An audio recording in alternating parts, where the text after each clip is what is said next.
அஸ்ஸலாமு hi friends, எல்லோரும் எப்படி இருக்கீங்க? இன்றைக்கி நம்ம சேனலில் பாஸ்தா ரெசிபி தான் செய்ய போகிறோம். பட் சாஸஸ் எல்லாம் எதுவுமே சேர்க்காமல் நல்ல டேஸ்ட்டாக செய்ய போகிறோம். வாங்க இது எப்படி செய்கிறதுங்கிறது சட்டுன்னு பார்த்துடலாம். இது செய்ய நான் இன்றைக்கி 1.5 கப் போல் பாஸ்தா எடுத்திருக்கேன். நீங்கள் எந்த அளவுக்கு பாஸ்தா எடுக்கிறீங்களோ அதை விட எக்ஸ்ட்ரா, அதாவது அது நல்லா மூழ்கி கொதித்து வர அளவுக்கு நீங்கள் தண்ணி வச்சுக்கோங்க. தண்ணியில் கொஞ்சமாக தேவையான அளவு உப்புமே சேர்த்துக்கோங்க. நான் 1/2 டீஸ்பூன் போல் சேர்த்துருக்கேன். ஒரு 2-3 ட்ராப் போல் ஆயில் சேர்த்துக்கோங்க. இப்போ தண்ணி நல்லா கொதித்து வரும்போது நீங்கள் பாஸ்தா உள்ளே சேர்த்துருங்க. பாஸ்தா வந்து கண்டிப்பாக உங்களுக்கு ஒரு 7-8 நிமிஷத்துலேயே நல்லாவே வந்து வெந்து வந்துடும். ரொம்ப சாஃப்டாக குழைய விட்டுறாதீங்க. கரெக்டாக இப்படி உடையிற ஸ்டேஜ் வரும்போது நீங்கள் வந்து ஸ்டவ் ஆஃப் பண்ணிடலாம். ஆஃப் பண்ணிவிட்டு உடனே அந்த சூடான தண்ணியை வடிச்சிட்டு திரும்ப பச்சை தண்ணி ஊற்றி நல்லா வடித்து விட்டு இந்த மாதிரி குலுக்கி எடுத்து வச்சுக்கோங்க. அப்பப்போ அடிக்கடி குலுக்கி விட்டுக்கோங்க. அப்போ தான் ஒன்றோட ஒன்று ஒட்டாமல் இருக்கும். இப்போ ஒரு பேன் வச்சு ஹீட் பண்ணிக்கோங்க. ஒரு 2-3 டேபிள் ஸ்பூன் போல் ஆயில் சேர்த்துக்கலாம். ஒரு பெரிய வெங்காயத்தை ஸ்லைஸ் பண்ணி வச்சுருக்கேன். அதை வந்து உள்ளே சேர்த்திடலாம். சேர்த்துட்டு வதக்கி விட்டுக்கலாம்.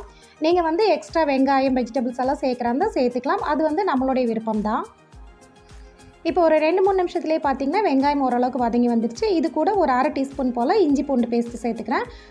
சேர்த்துட்டு நல்லாவே வந்து மிக்ஸ் பண்ணி விடுங்க. மீடியம் ஃப்ளேம்லேயே வச்சுக்கோங்க. இஞ்சி பூண்டு பேஸ்ட்டோட பச்சை வாசனை வந்து நல்லா போகட்டும். இந்த ஸ்டேஜில் நான் வந்து கொஞ்சமாக காய்கறிகள் கட் பண்ணி வச்சுருக்கேன். அதாவது ஒரு பெரிய கேரட் எடுத்திருக்கேன். கூடவே ஒரு 5-6 போல் பீன்ஸ் எடுத்திருக்கேன். ஒரு பாதி குடமிளகாய் இவ்வளோ தான் நான் சேர்த்துருக்கேன். இன்றைக்கி நான் செய்கிறது வந்து 3 பேர் சாப்பிட்ற அளவுக்கு பாஸ்தா செய்கிறேன். ஸோ இந்த அளவுக்கு நான் வந்து எடுத்திருக்கேன். நீங்கள் எக்ஸ்ட்ரா தேவைன்னா எல்லா பொருட்களையுமே வந்து அதிகப்படுத்திக்கோங்க. இப்போ காய்கறிகளை உள்ளே சேர்த்துட்டு தண்ணி எதுவுமே சேர்க்க வேண்டாம். மீடியம் ஃப்ளேம்லேயே வச்சுட்டு நல்லா மிக்ஸ் பண்ணி விட்டுட்டே இருங்க. அடிக்கடி இந்த வெஜிடபிள்ஸ்க்கு தேவையான அளவு உப்பையுமே சேர்த்துக்கோங்க. ஏன்னா நம்ம பாஸ்தாக்கு வந்து ஆல்ரெடி வேக வைக்கும்போது உப்பு சேர்த்துருக்கோம். ஸோ பார்த்து சேர்த்துக்கோங்க. சேர்த்துட்டு நல்லா மிக்ஸ் பண்ணி விட்டுருங்க. இதில் ஒரு 1/2 டீஸ்பூன் போல் கரம் மசாலா மட்டும் நான் சேர்த்துக்கிறேன். சாஸஸ் எதுவுமே வந்து நான் சேர்க்கல.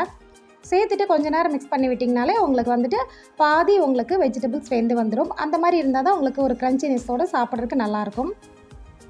இப்போ நடுவில் லைட்டாக கேப் விட்டுட்டு ஒரே ஒரு எக் மட்டும் சேர்த்துக்கிறேன். நீங்கள் தேவைப்பட்டால் 2-3 கூட சேர்த்துக்கலாம். சேர்த்துட்டு நல்லா அந்த எக்கை வந்து ஸ்க்ராம்பிள் பண்ணிக்கோங்க. அந்த வெஜிடபிள்ஸோடு எல்லாம் ஒன்றா சேர்ந்து வரட்டும். இப்போ அந்த முட்டை, அந்த காய்கறி எல்லாமே ஒன்று சேர்ந்து நல்லாவே வந்து மிக்ஸ் ஆகி வந்துடுச்சு.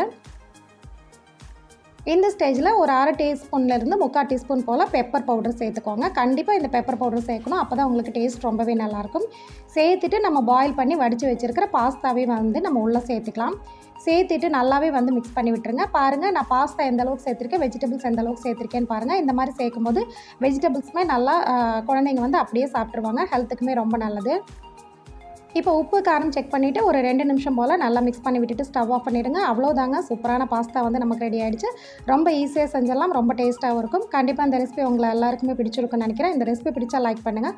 அப்படியே நம்ம சேனல் ஆகவால் தான் இப்போ தான் நீங்கள் ஃபஸ்ட் டைமாக பார்க்குறீங்க அப்படின்னா நம்ம சேனலை சப்ஸ்கிரைப் பண்ணி ஃபாலோ பண்ணுங்கள். இந்த மாதிரி ஈஸியான டேஸ்டியான ரெசிபிஸ் நிறையவே இருக்குது. ஓகே ஃப்ரெண்ட்ஸ், நெக்ஸ்ட் வீடியோவில் பார்க்கலாம். தேங்க்ஸ் ஃபார் வாட்சிங். பாய்.